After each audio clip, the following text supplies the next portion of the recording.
अब हम उस पुराने ज़माने के वाक़ये पे जाते हैं। तो मोदी जी ने बात शुरू की है नेहरू जी से, लेकिन मैं बात शुरू करता हूँ गांधी जी से और सरदार वल्लभ भाई पटेल से।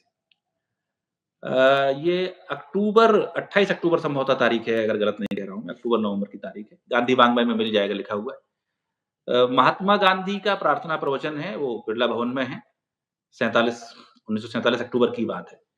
और वहाँ वो कहते हैं कि मेरे संज्ञान में ये बात आई है कि सोमनाथ का मंदिर जो जूनागढ़ में है, तब तो गुजरात बना नहीं था, जूनागढ़ रियासत थी। जूनागढ़ में है, उसके नवनिर्माण के लिए भारत सरकार कुछ पैसा दे रही है।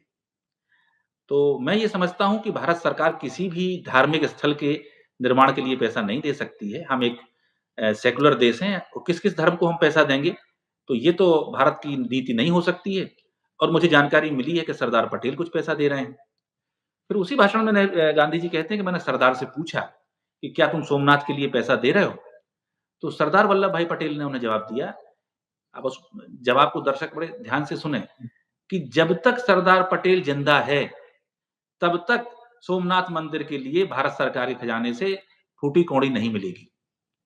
सरदार वल्लभ भाई पटेल ये नहीं कह रहे हैं कि मैं जब तक मिनिस्टर हूँ, वो कह रहे हैं जब तक मैं जिंदा हूँ, तब तक एक पैसा सोमनाथ मंदिर के लिए नहीं मिलेगा, और ये हमारी पॉलिसी नहीं है। हाँ, हिंदू समाज को अगर मंदिर का निर्माण करना है, तो अपना चंदा इकट्ठा करें, या जो भी उनके पास व्यवस्थाएँ हैं, उसके आधार पर मंदिर का निर्माण किया जाए। तो गांधी जी भी कह रहे हैं कि स्टेट जो इंडियन स्टेट है, उसके राजकोष से पैसा नहीं दिया जाएगा, और सरदार वल्लभ भाई पटेल भी यही बात कह रहे हैं, और ये तब कह रहे हैं जब भारत का संविधान अभी बना नहीं। सोमनाथ के मंदिर का जब इनॉग्रेशन हो रहा है, तो भारत का संविधान बन चुका है। संविधान में ये बात आ चुकी है कि कोई भी सरकारी कोष से उसको पैसा नहीं दिया जाएगा।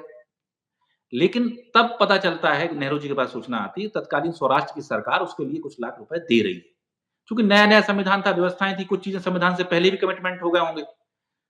तो उनके पास एक पत्र आया डॉक्टर राजेंद्र प्रसाद का, 2 मार्च 1950 होना चाहिए मेरे समझ में, या 52-50 इसी 50 का ही मामला है।